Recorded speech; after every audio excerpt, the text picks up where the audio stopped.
Well, let's continue the bulletin here tonight. Concern is mounting over the possible long-lasting impact of the violence that has gripped KwaZulu-Natal and Gauteng over the past week. The country's economy expected to take a knock after the unrest that we have been witnessing and the unprecedented wide-scale looting and destruction and loss of livelihoods.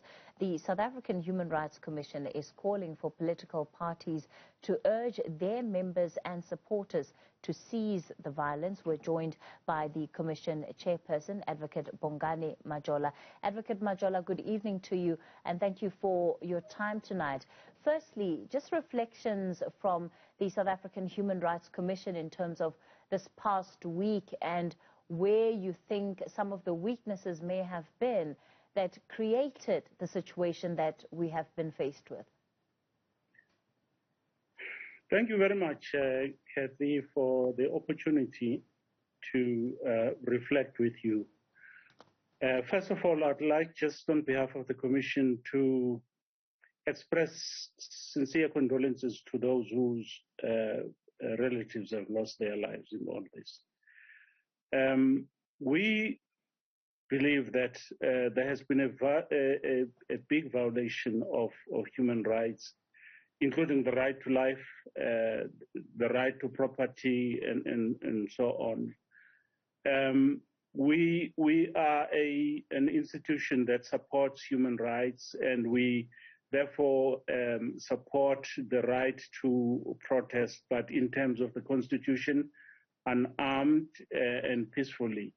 We condemn really the violent nature of the protest in this case, and we also condemn the vigilantism that resulted from the protest.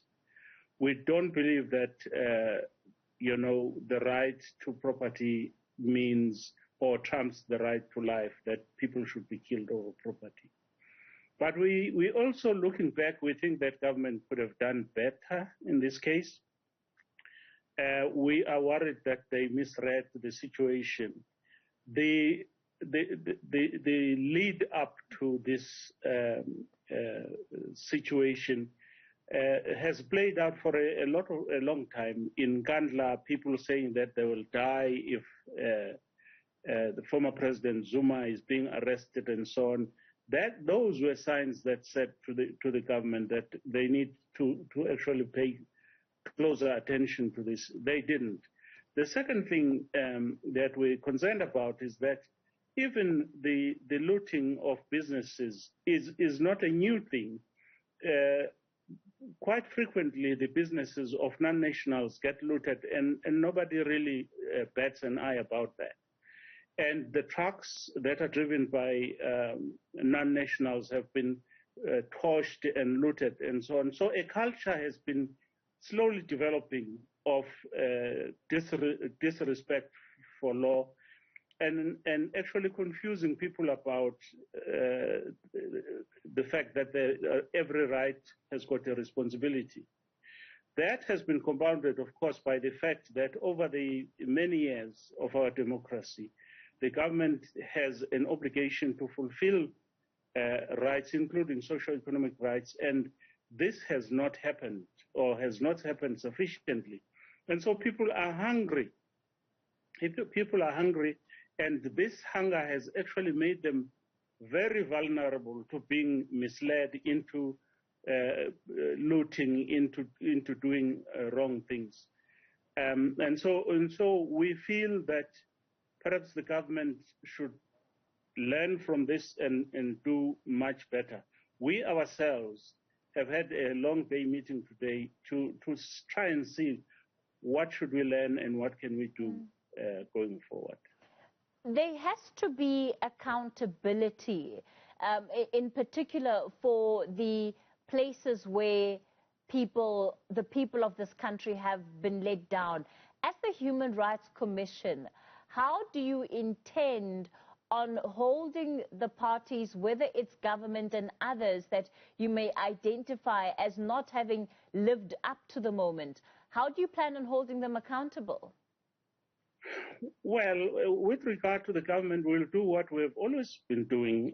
You'll remember that a few years ago, we issued an equality report where we highlighted to the government that there was grave inequality and poverty in the country, that there was poor service delivery to the country, and recently we have also raised the whole problem of corruption.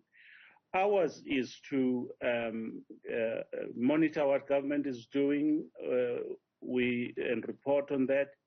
We have to advise government, which we have done repeatedly. I think that it's not only the Commission alone that has to hold government to account. I think the public has also to hold the government to account, because they voted this government into power, and they've got to speak to their political leaders and say, you are not doing sufficiently, or you're not doing well, or even, abandon them and look for other people who are willing to do the right thing. Because we can't, after 26, 27 years, still have people living in such deplorable conditions, old men and women who are prepared to go and loot shops because they don't have anything to eat, because the economy is down, there is unemployment, there is poverty, there is corruption and all that. So we will also issue reports. We will go to the UN treaty bodies that the government is supposed to report to as to how it is implementing, for example, the covenant on economic, social, and cultural rights, and say that the government is actually not doing sufficiently in meeting its obligations, as spelled out in the Constitution, but also as spelled out in the covenant. Advocate Majola, in terms of trying to not just count the costs, but also rebuild beyond this moment, it's going to require all of South Africa to work together. What is the specific role that you see for political parties, especially given the fact that we still need to get to a local election year within the next year or the next 12 months if it's postponed in October? Well, I can't comment really on the elections, but I think that everybody has got an obligation to recall that the Constitution requires certain conduct on the part of each and every one of us, that the political parties should stop being bellicose and making statements that are harmful to social cohesion. They should rather promote social cohesion. They should help the country in educating people that they've got rights and that they've got responsibilities. Further, political parties can also do more to, especially those that are in the opposition, to hold the party that is in power to account. And the party that is in power has got a greater obligation to actually look at its own obligations in terms of the Constitution and trying its best to marshal its energies and resources towards meeting especially the socio-economic rights of the people of this country, because it's hunger, it's poverty, it's inequality, it's unemployment that drives them to do these things, which they would otherwise probably not do. Speaking about the comments that political parties make, and even political actors or leaders in some instances, is the Human Rights Commission investigating any cases of incitement of violence that is linked to what we have seen in the past week or even beyond that? Well, we are still looking at what has happened, and we had a long day meeting today, for example.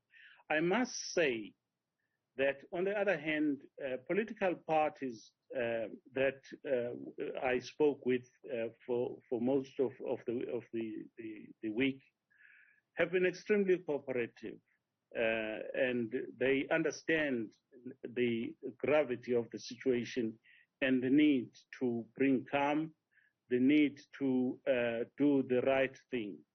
However, if any information comes to us that there has been incitement, we'll look at that information. We'll definitely investigate it and see what we can do, especially if the impact of whatever is said has amounted to the violation of human rights. You started off this interview talking about the extent to which there had been multiple violations of human rights during this unrest.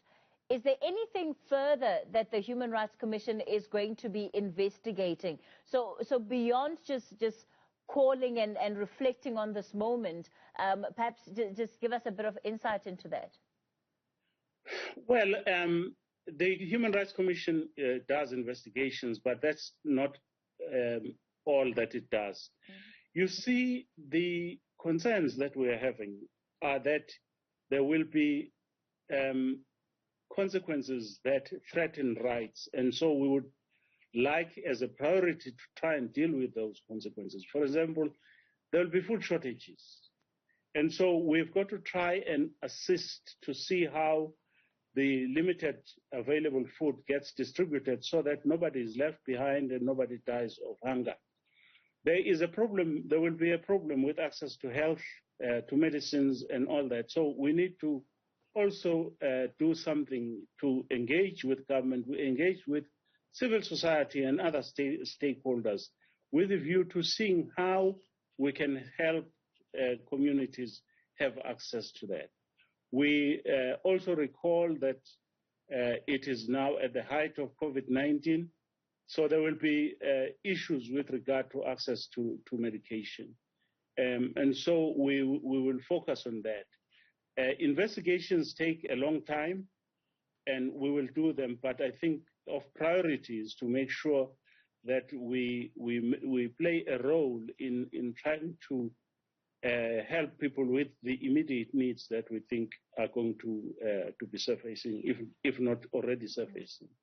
Advocate Bongani Majola, let me thank you so much for your time. He is with the Human Rights Commission.